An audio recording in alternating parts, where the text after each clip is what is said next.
ခလေးလေးကအရန်အိတ်နေတယ်နှိုးဆိုတာတက်ဆိုင်အဲ့အိတ်ကိုပုံမှတ်တယ်ပေါ့နော်ဒါကစိုးရင်ရလားဆိုပြီးကျွန်တော်လာမေးထားပါတယ်အဲ့တော့ကျွန်တော်ခလေးလေးကဒါအိတ်နေရဆိုတော့ Taurus လေးများလားပေါ့နော်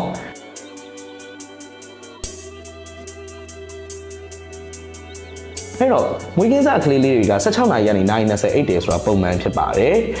နောက်ထပ်ပုံမှန်အချက်တစ်ခုရှိရဲအဲ့ဒါကဘာလဲဆိုတော့ကလေးလေးတွေကိုကျွန်တော်2နာရီကနေ3နာရီကြာတစ်ခါတစ်နေ့ကို8ချိန်ထက်မနည်းနှုတ်တိုက်ရမယ်ဆိုတာလည်းပုံမှန်ဖြစ်ပါတယ်အဲ့တော့ပုံမှန်နှစ်ခုကြာကျွန်တော်တို့ချိန်ထိုးကြည့်လိုက်မယ်ဆိုရင်ကလေးလေးတွေအိတ်နေတယ်ဆိုလဲအမေတွေကနှုတ်ပြီးတော့နှုတ်တိုက်ရမှာဖြစ်ပါတယ်အဲ့တော့ဘယ်လိုနှိုးရမလဲဆိုရင်တော့ကျွန်တော်တို့ကကလေးလေးတွေကိုဒိုင်ပါသွားလဲပေးတာပဲဖြစ်ဖြစ်ခြေပွားလေးကိုကလိတာပဲဖြစ်ဖြစ်အစသဖြင့်ဒီလိုပုံစံမျိုးနဲ့ကျွန်တော်နှိုးလို့ရတယ်နှုတ်ပြီးတော့ကလေးလေးတွေကိုနှုတ်တိုက်ရမယ်တချို့ကလေးလေးတွေကချစ်စရာကောင်းတာကနှုတ်တိုက်နေနေလဲအိပ်ပျော်သွားတာမျိုးရှိတယ်အဲ့လိုမျိုးဆိုရင်လည်းကျွန်တော်တို့က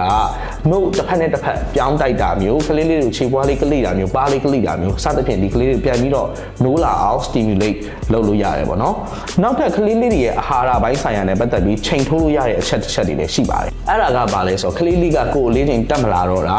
နောက်ပြီးတော့ပုံမှန်အားဖြင့်ကလေးလေးတွေက6ချိန်ထက်မနည်းရှူပေါက်တယ်ပေါ့နော်အဲ့တော့ရှူပေါက်တဲ့နှုန်းက6ချိန်ထက်လျော့သွားတာနောက်ပြီးတော့ငိုရဲဆိုရင်လည်းအာပြင်းနေအောင်ငိုတတ်တဲ့ကလေးတွေကအဲ့လိုမျိုးမငိုဘဲနဲ့ငိုတာမှအားမရတာဒီလိုမျိုးကိစ္စလေးဖြစ်လာပြီဆိုတော့ဒါကအာဟာရမပြည့်ဝဘူးဆိုတော့ sign လေးတွေဖြစ်ပါတယ်ဒီလိုကိစ္စမျိုးလေးဖြစ်လာရဲဆိုရင်တော့ကျွန်တော်တို့ကလေးထုခုဆရာဝန်နဲ့အများဆုံးပြသသင့်ပါတယ်ခင်ဗျ